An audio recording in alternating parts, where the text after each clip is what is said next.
Have you haven't described? Shot. Hi, my name's Melissa and I'm a professional soul singer. Today on Soul Singer Discovers...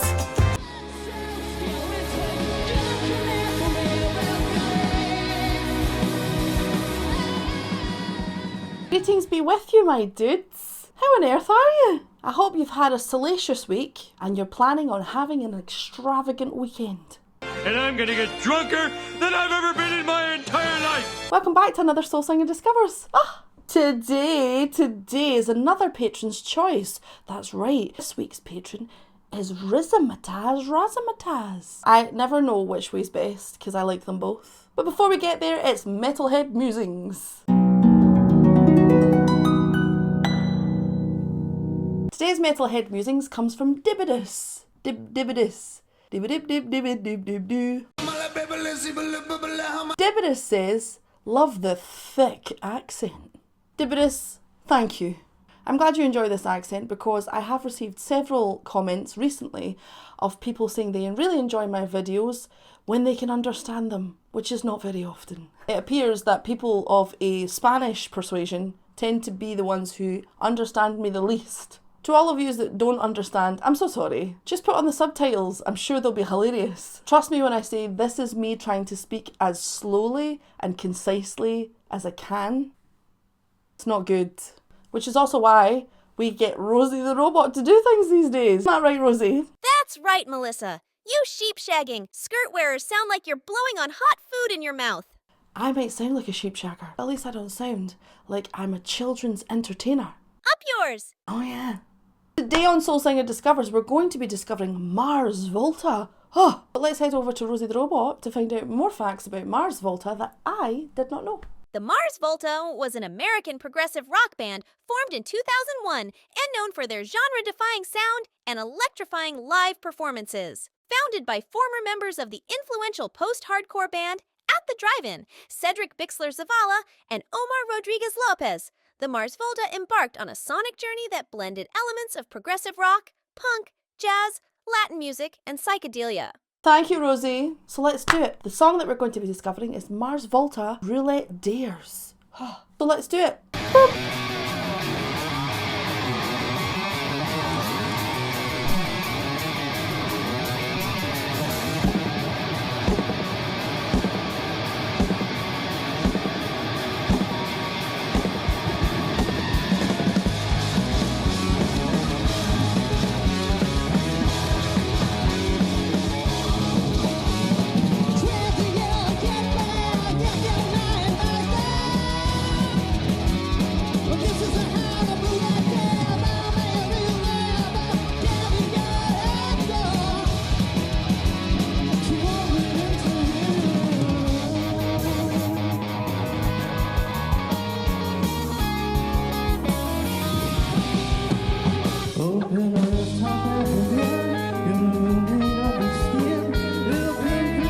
Oh dear.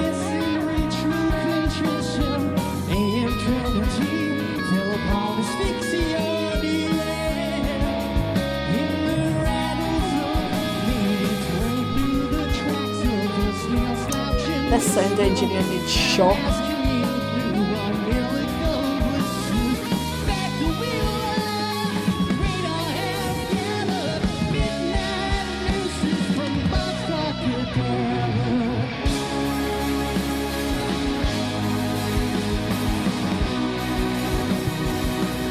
Awesome.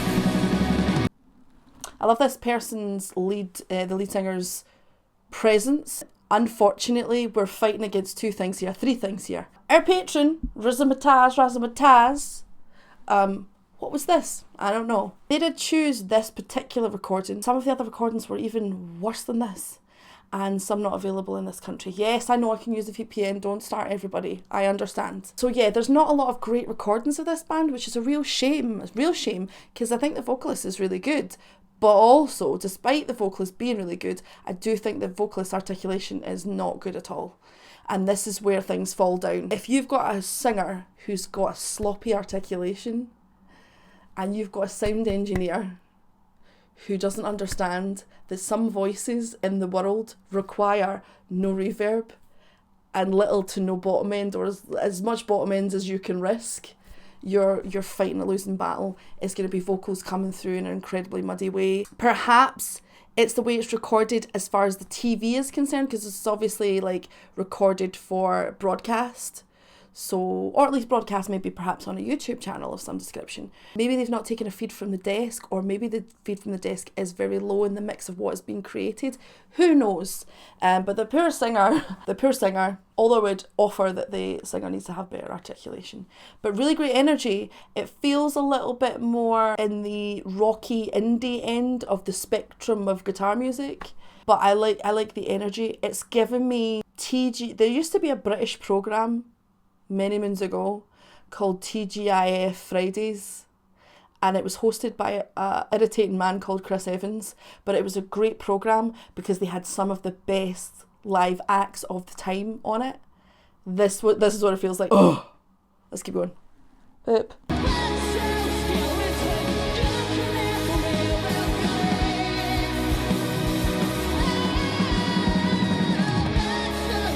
Nice.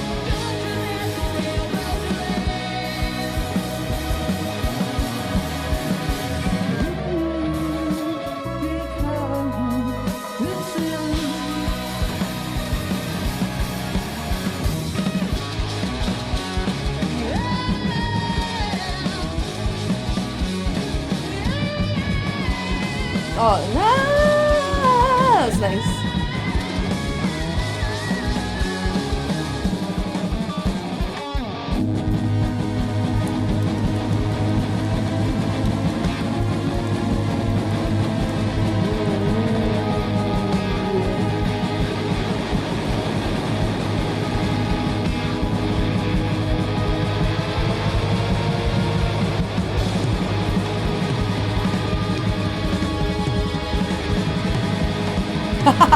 I'm that girl.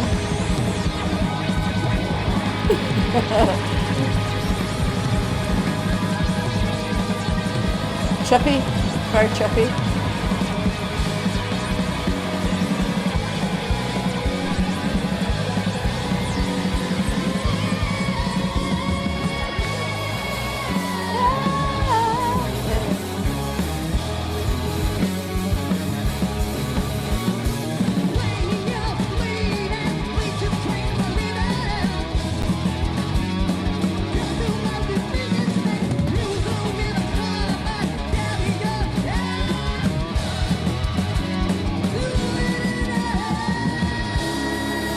Great vocalist.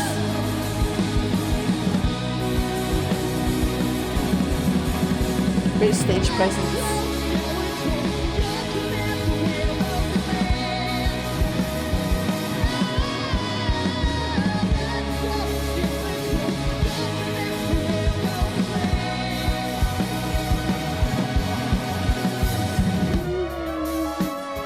Pausing. Yeah. So obviously I've not seen the video before. When he pulled back and I realised that the thing is being recorded as outside, it's an outside festival, I was like, say no more, Barbara. Say no more. Yeah, you just, a lot of the time, especially depending on the festival, you just don't get good sound. You can get it, it's possible. It's never going to be as good as a soundstage, but it's possible to have festivals where the sound is a good enough quality where you can make out everything. But yeah, this poor singer, and band for that matter, are fighting against not great environment. Let's be honest, this kind of music played at this level is a hard thing to make sound good when it's being recorded, unless you're spending a lot of money, you've got a lot of sound techies, you've got some very experienced people. It's possible, you know, I've seen gigs done 20 years prior to this where the sound recording was much better. So I'm leaning more towards the sound engineers.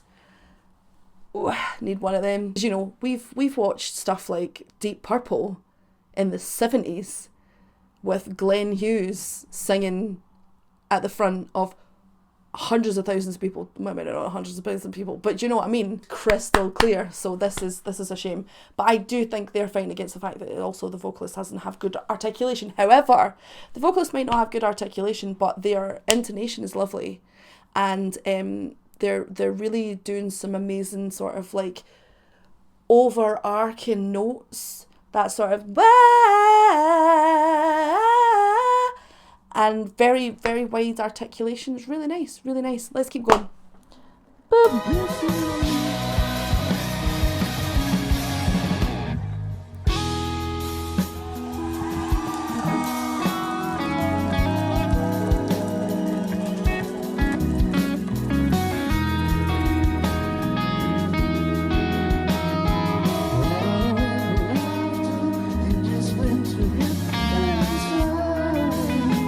Nice, really nice.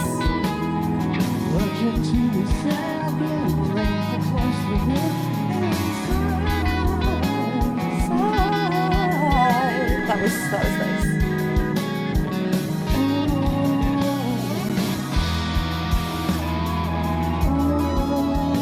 It's so trippy. Woo. Yeah, great vocals.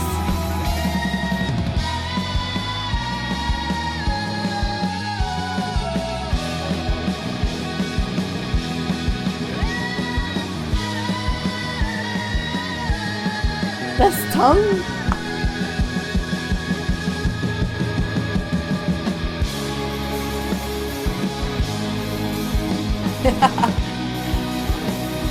He's having such a blast.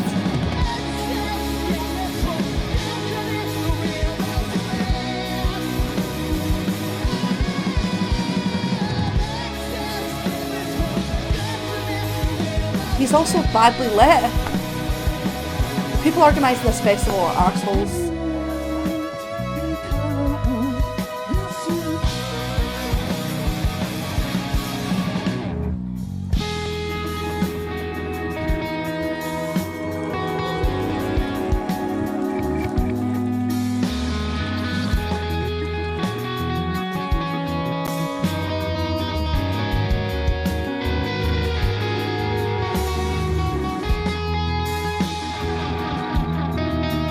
Shot.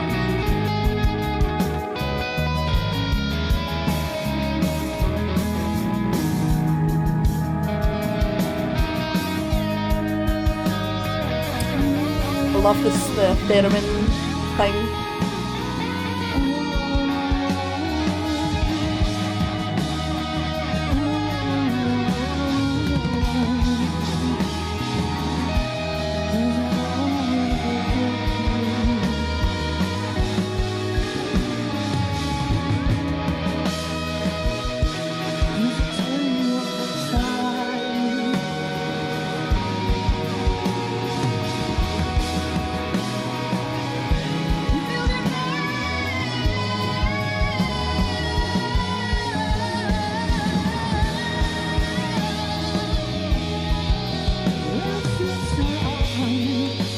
He does stick his tongue out a lot.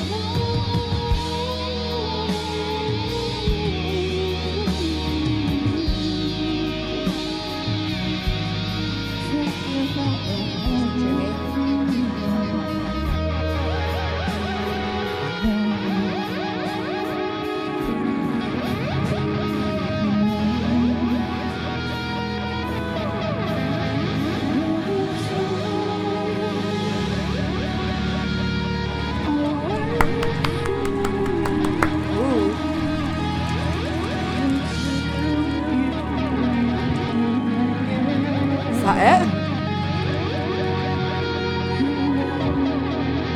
I'll just stay here forever because it's dreamy. Shimmy as fuck.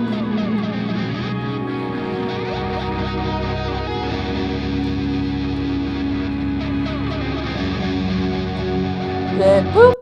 I think that's us. Anyway, yeah, Mars Volta can stay. They feel like very groovy indie music to me, not unlike, I think Tool sometimes go down that sort of indie vibe. Sometimes, not always, don't come for me on Tool. Certainly, Mars is the least heaviest thing we've done for a wee while. But to its credit, they gave a really amazing performance and sounded wonderful considering that this festival needs shot. Yeah, badly lit the singer. The sound engineering that's going on is not good. Shot. You had one job, festival. One job. I've got some real smack to talk about festivals. Open air festivals. Ooh, there's some amazing ones out there. There's some amazing ones out there, but there's also some ones out there who forget that their main job is to facilitate the performance of music. It's like the last thing they think of. Yeah, Cedric's got a totally amazing voice. It's dreamy, it's punchy. He does stick his tongue out a lot, and I know that James LeBrie from Dream Theater does that a lot. I don't think it's a good habit to have. It still sounds great. Long term will he sound great? Who knows? You know, I'm not totally sure when this video came out. But the overall vibe of the band is like authentically groovy, but with some really wonderful synthy theremin style stuff in the background, which I really appreciated. What did you think of Mars Volta? What do you think of Cedric? What do you think of festivals who just think it's okay to put any old shit out there for musicians to have to tackle when they get to the festival? Thank you again to Razamataz. Thank you to my patrons as always. Thank you to you for watching and liking and subscribing and doing your things. Don't forget to subscribe if you haven't subscribed. Subscribed it? Until next time, my dudes, Roulette dares you to have a lovely time.